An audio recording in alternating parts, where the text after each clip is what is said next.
السلام علیکم ناظرین، اس ایپیسوڈ کی شروعات میں ہم دیکھتے ہیں نیلوفر حلیمہ اور باقی خواتین کے ساتھ ایک غار کی جانب بڑھ رہی ہے اور غار کے باہر پہنچتے ساتھ ہی وہ غار کے نیچے ایک چھوٹا سا دھماکہ کرتی ہے، جس کی وجہ سے غار کے اندر موجود بہت سے پرندے اڑ نکلتے ہیں۔ نیلوفر کہتی ہے ہمیں جس چیز کی تلاش ہے وہ اس غار میں ہے، چلو۔ وہ سب مشعلیں اٹھائے اندر داخل ہو جاتے ہیں۔ ادھر دمرول اور بلابان نے بازنطینی سپاہی کو باندھا ہوتا ہے اور بلابان اسے دبوچتے ہوئے پوچھتا ہے برہان صاحب کہاں ہیں؟ تمہیں کیسے پتہ چلا کہ ہم آ رہے ہیں؟ یہ کہتے ساتھ ہی بلابان اس پہ ٹوٹ پڑتا ہے۔ دوسری طرف اورحان بورسا کے سامنے کھڑا ہوتا ہے اور گہری نظروں سے بورسا کے چپے چپے کو دیکھتا ہے۔ پوری طرح سے ناکام ہو جانے کے باوجود اس کی نظریں ابھی بھی شکار کی تلاش میں ہوتی ہیں اور اس لمحے کو یاد کرتا ہے جب برہان نے اسے کہا تھا اورحان اگر اجازت ہو تو میں بورسا میں گھسنا چاہتا ہوں۔ اورحان نے کہا تھا برہان صاحب مجھے یہاں پہ آپ کی ضرورت ہے۔ یہ سننے کے بعد برہان نے کہا تھا سپاہی ابھی جوان ہیں، ایسے وقتوں میں انہیں ایسے خطرناک حالات میں ڈالنا مجھے ٹھیک نہیں لگ رہا، مجھے یہ فرض ادا کرنے دیں۔ اس خیال کو یاد کرنے کے بعد اورحان برہان کی وجہ سے بہت پریشان ہو جاتا ہے۔ اس لمحے کارا خلیل اس کے پاس آتا ہے تو وہ اس سے پوچھتا ہے ہم نے انہیں ہمیں کیسے گات میں پھنسانے دیا خلیل؟ تو خلیل کہتا ہے شکست اور فتح دو قریبی بھائی ہیں، اگر تم ایک سے صلح نہیں کر سکتے تو دوسرے کے ساتھ نہیں رہ سکتے۔ جب ہم سکاریا کی مہم میں ایک گات کے دوران مایوس ہو گئے تھے، عثمان صاحب نے ہمیں ان لفظوں سے گڑھے سے بچایا تھا حضور وہ گڑھا آپ کے لیے بہت چھوٹا ہے، آپ نہ اس میں گر سکتے ہیں نہ اس میں سما سکتے ہیں۔ اسی لمحے بلابان اور دمرول وہاں پہ آتے ہیں۔ اورحان ان سے پوچھتا ہے کیا آپ کو پتہ چلا کہ سرنگیں کہاں ہیں؟ تو بلابان کہتا ہے حضور وہ بھی نہیں جانتا، لیکن اس نے کہا ہے کہ سمندر کے راستے بورسا کے لیے ایک بڑی کھیپ آئے گی۔ اورحان کہتا ہے ہم نے تمام راستے بند کیے ہوئے ہیں، کہاں سے آئے گی؟ یہ کہتے ساتھ ہی اورحان سوچ میں پڑ جاتا ہے اور کچھ دیر سوچنے کے بعد وہاں سے نکل پڑتا ہے۔ ادھر غار میں نیلوفر خواتین سے کہتی ہے یہ سب جمع کر لو۔ یہ کہتے اور سنتے ساتھ ہی وہ سب کام میں لگ جاتی ہیں۔ حلیمہ کہتی ہے بھابھی اگر یہ کام میں نہ آئے تو نیلوفر کہتی ہے آئیں گے اور یہ بورسا کی فتح کے دوران ہماری فوج کو طاقت دیں گے۔ حلیمہ کہتی ہے پھر ہمیں اسے فوراً ڈھونڈ کر قرارگاہ لے جانا چاہیے، لیکن آپ شرما رہی ہیں، شاید آپ کو بھائی کی بہت یاد آ رہی ہے۔ تو نیلوفر کہتی ہے بہت زیادہ، تمہیں جب پیار ہوگا تو تم سمجھو گی۔ حلیمہ کہتی ہے نہیں مجھے اپنی تلوار سے محبت ہے، میں صرف آپ دونوں کو ملوانے کے لیے ساتھ دے رہی ہوں اور یقیناً آپ کو مجھ سے بہتر جیٹھانی نہیں مل سکتی۔ نیلوفر کہتی ہے پاگل لڑکی، مجھے بالکل نہیں مل سکتی۔ ناظرین اس کے بعد ہم دیکھتے ہیں کہ قرارگاہ میں سپاہی اور سرداران کھانے کے میز پر بیٹھے ہوتے ہیں۔ شہنشاہ کھانا کھانا شروع کر دیتا ہے مگر باقی سب بہت غمگین ہوتے ہیں۔ یہ دیکھ کر شہنشاہ کہتا ہے ہم نے اپنے شہداء کو فتح کے وعدے کے ساتھ دفن کیا، ہمیں اپنا وعدہ پورا کرنا چاہیے، ماتم نہیں۔ علاؤالدین صاحب کیا میں ٹھیک کہہ رہا ہوں؟ تو علاؤالدین اسے کہتا ہے آپ بالکل ٹھیک کہہ رہے ہیں شاہین شاہ صاحب، قسمت سے شکوہ ہمیں زیب نہیں دیتا، انشاءاللہ ہم جلدی بہت سی دوسری فتوحات سے شکست کی تلافی کریں گے۔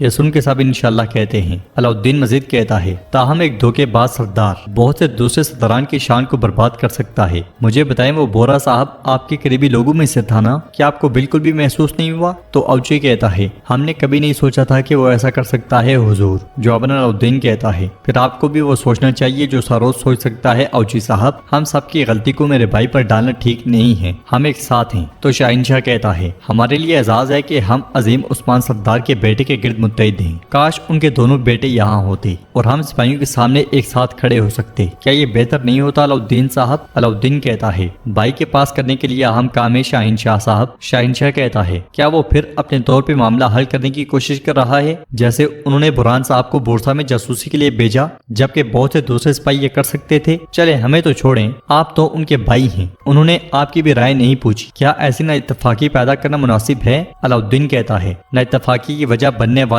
ہی نا اتفاقی کی بات کرتا ہے شاہین صاحب، اور آپ اچھی طرح جانتے ہیں کہ ان چیزوں پہ بات کرنے کے لیے یہ جگہ ٹھیک نہیں ہے۔ شاہین شاہ کہتا ہے آپ ٹھیک کہہ رہے ہیں علاؤالدین صاحب، یہ جگہ نہیں ہے، یہ جنگی کونسل ہے۔ یہ سن کے علاؤالدین پریشان ہو جاتا ہے۔ دوسری طرف اورحان اپنے ساتھیوں کے ساتھ منصوبہ ترتیب دے رہا ہوتا ہے اور کہتا ہے سمندر کے راستے آنے والی مدد کے پیش نظر سرنگیں واحد خفیہ چیز نہیں ہے، کوئی خفیہ بندرگاہ بھی ضرور ہوگی، ہمیں اسے تلاش کرنا ہے، تیار ہو جائیں، ہم رات کو روانہ ہوں گے۔ یہ کہتے ساتھ ہی اورحان تلوار سپاہی کی جانب اچھال دیتا ہے اور اس کے ساتھ ہی چلے جاتے ہیں۔ اس لمحے علاؤالدین اس کے پاس آتا ہے اور کہتا ہے آپ نے شاہین شاہ اور اس کے پیروکاروں کے لیے میدان چھوڑ دیا ہے بھائی۔ جواباً اورحان کہتا ہے میں نے ان لوگوں کو موقع دیا جو میری غیر موجودگی کا فائدہ اٹھا رہے تھے، انہیں اپنا زہر اگلنے دو۔ تو علاؤالدین کہتا ہے آپ کو انہیں موقع نہیں دینا چاہیے تھا۔ اورحان کہتا ہے کیا تم میرے بھائی نہیں ہو؟ میری جگہ تم ان کے لفظوں کو واپس ان کے منہ پہ مارو علاؤالدین۔ علاؤالدین کہتا ہے یہ کہنا آسان ہے، دیکھو بھائی، شاہین شاہ شکست کا فائدہ اٹھا کر جنگی کولسن جمع کرنا چاہتا ہے۔ وہ سرداران کے سامنے آپ کو ذلیل کرنے اور ان کا بھروسہ جیتنے کی کوشش کر رہا ہے۔ شکست کا استعمال کر کے آپ کو تنہا چھوڑنے کی کوشش کر رہا ہے۔ بھائی انہیں ایسا مت کرنے دیں۔ اورحان اس سے کہتا ہے میرے لیے میرا بھائی کافی ہے۔ یہ کہتے ساتھ ہی وہ تیر نقشے میں دے مارتا ہے۔ ادھر نیلوفر واپس قبیلے جا پہنچتی ہے اور سپاہیوں سے کہتی ہے جلدی کرو، سب اتارو۔ وہاں پہنچنے والی ملعون خاتون غصے سے کہتی ہیں قبیلے میں اتنے کاموں کے ہوتے ہوئے تم لوگ کہاں تھے؟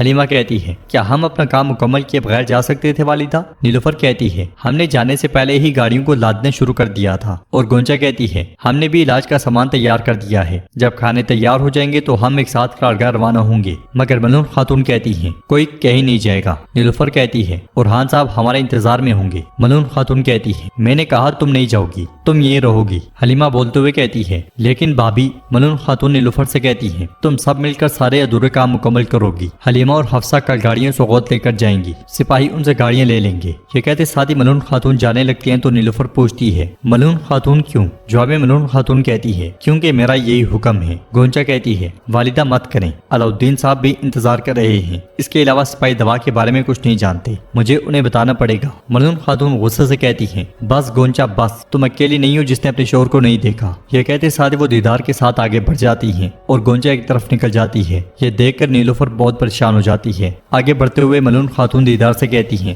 بہو اب بھی اپنی مرضی کر رہی ہے، اگر میں ایک بات کو دوبارہ نہ کہوں تو میں اپنی بات نہیں منوا سکتی۔ دیدار کہتی ہے نہیں ایسا نہیں ہے، دیکھو وہ تمہارے اورحان کی اچھی بیوی اور تمہارے پوتو کی اچھی ماں ہے، وہ آپ کی بے عزتی بھی نہیں کرتی۔ اس کے ساتھ وہ دونوں آگے بڑھ کر بیٹھ جاتی ہیں۔ دیدار مزید کہتی ہے لیکن وہ بس اب بھی ہمارے اصولوں پہ عمل نہیں کرتی، آخرکار وہ ہم میں سے نہیں ہے، وہ بازنطینی محلوں میں پلی بڑی ہے۔ ملعون خاتون کہتی ہے وہ دوسری لڑکیوں پر بھی زیادہ اثر انداز ہو رہی ہے، ان کے لیے بہت پہلے ہی وقت ہو چکا ہے۔ وہ دونوں کہتی ہیں کہ وہ اپنی بھابھی کی طرح پیار میں پڑنے سے پہلے شادی نہیں کریں گی اور گونچا اس کی وجہ سے اپنے ہی راستے پر چل پڑی ہے، یہ بہو ہر چیز کے پیچھے ہے۔ تو دیدار کہتی ہے گونچا کے پاس پہلے ہی کافی مسائل ہیں ملعون خاتون، جب آپ بھی اس پر غصہ کرتی ہیں تو وہ لڑکی بہت دل برداشتہ ہو جاتی ہے۔ ملعون خاتون کہتی ہیں یہ مسئلہ ہم سب کو متاثر کرتا ہے خاتون، وہ ایک سردار کے بچے کو بیٹا نہیں دے پا رہی اور علاؤالدین اس کی وجہ سے کسی دوسری خاتون سے شادی نہیں کرنا چاہتا۔ بس بہت ہو گیا ہے، ہر کوئی دیکھے گا کہ اس قبیلے میں کس کی بات اہم ہے، ہر کوئی اپنی حد جانے گا۔ فاطمہ بھی جلدی پہاڑوں سے آ جائے گی،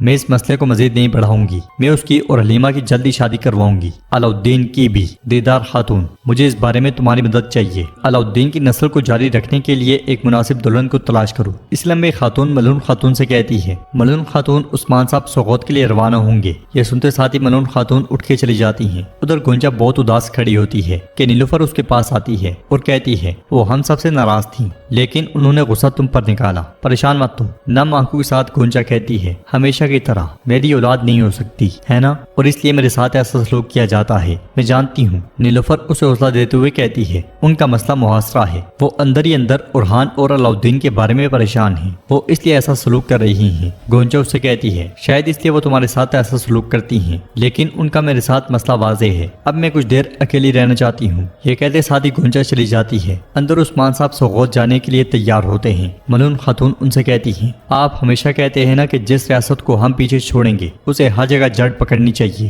عثمان صاحب کہتے ہیں لگتا ہے کہ تم ہمارے جانے سے پہلے گفتگو کو کہیں اور لے جانے کی کوشش کر رہی ہو ملعون خاتون، میں تمہیں جانتا ہوں۔ تو ملعون خاتون کہتی ہیں ہماری ریاست کی بقا ہماری نسل کی بڑھوتری پر قائم ہے، اس معاملے میں صرف اورحان نے ہی ہمیں خوش کیا ہے، اب وقت آ گیا ہے کہ ہمارے دوسرے بچے بھی ایسے شریک حیات چنیں جو ہمیں پوتے پوتیاں دیں، حلیمہ اور فاطمہ اور علاؤالدین کے لیے بھی۔ عثمان صاحب کہتے ہیں جبکہ کہہ رہی ہو کہ وقت ہو گیا ہے تو پھر آسانی ہو۔ یہ کہتے ساتھ ہی عثمان صاحب خیمے سے باہر آتے ہیں، ان کا گھوڑا تیار ہوتا ہے اور لوگ خیمے کے باہر جمع ہوتے ہیں۔ وہ پرجوش انداز میں عثمان صاحب کو سلام پیش کرتے ہیں۔ سلام کا جواب دینے کے بعد عثمان صاحب گھوڑے پر سوار ہو جاتے ہیں اور کہتے ہیں میں آج سوغات کا دورہ کروں گا، لیکن میں جانتا ہوں اور میں دیکھ رہا ہوں کہ میرے اورحان کی بدولت اگلی بار میں بورسا کا دورہ کروں گا۔ اس لیے میں جرکتہ گھوڑا دوڑاتا دوڑاتا قبیلے میں داخل ہوتا ہے۔ وہ اپنا گھوڑا عثمان صاحب کے گھوڑے کے ساتھ لا جوڑتا ہے اور کہتا ہے ہمیں بورسا سے خبر ملی ہے، اورحان صاحب پر بورسا کے داخلی دروازے پر گات لگا کر حملہ کیا گیا، ہمارے بہت شہید ہیں۔ یہ سن کے سب بہت پریشان ہو جاتے ہیں۔